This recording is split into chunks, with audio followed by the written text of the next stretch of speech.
За мөрөн сумын хэмжээнд нэг баг дээр нэг дахин боловсруулах түүхий эд буюу 2 дахь түүхий эдийг авдаг цэгийг байгуулж байна. Одоо 1-р баг дээр гэх юм бол 27-р гудамжинд маань бас энэ цэг маань байрлаж байна. Тэгээд цаашид ерөнхийдөө иргэд маань яах юм гэхээр 2 дахь түүхий эд буюу дахин боловсруулах шаардлагатай энэ түүхий эдүүдийг хог руугаа хаягахгүйгээр английн ялгадаг ийм хөвшлийг бас иргэдэд маань хийх хэрэгтэй. Тэгээд цаашид баг болгон дээр ийм хонцор сав авдаг 2 дахь түүхий эдийг авдаг ийм цэгүүд бол байгуулагдана. Тэгээ энэ цэг маань эко-эрн тогтцолтой хамтарч ажиллаж байгаа.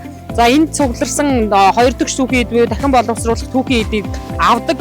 Энэ маань болохоор тодорхой хэмжээний үнэлгээтэйгээр ингээд авах энэ ажлыг 14 багийн хэмжээнд эхлүүлж байна. Тэгээ энэ ажлыг бас манайх баг дээр хэрэгжүүлэх үүднээс 2 дахь түүхий эдийг англи алгах давхирын цэгийг 11-р агийн 5-ын 5-р гудамжны нэг тоотод одоо бий болгоод ингээд ажиллаж байна. Өөрх бодлогоноос гардаг 2 дахь түүхий эдийг одоо энэ 11-р агийн 5-р гудамжны нэг тоотод одоо авчирч нийлүүлж яахыг иргэд айл урагтаа бүгдээс уриалж байна. За давхар хог хаягдлын задрах хугацаа маань хүнсний хог хаягдал 2 сараас 5 сарын хугацаанд, за цаасны хог хаягдал бол 4 сараас 6 сарын хугацаанд задарж байна.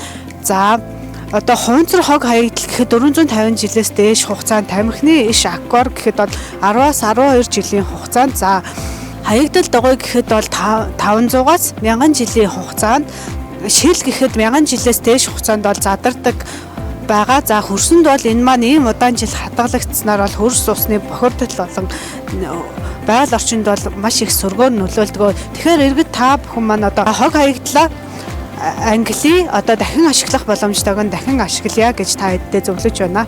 Түүхий дээр одоо 25 жил зогсож байна. Ингээл хүний авчирсан хог хаягдлыг авдээ.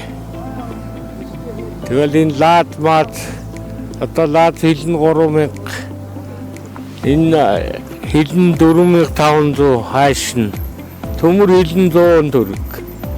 Ингээл авчирхлаар мөнгө болгол өгдгийн да. Тэ ангилж ялгасныг л аав. Мөнгө бол хог гэр гэртээ ялгаад авчраад өгвөл бүр сайн л байна.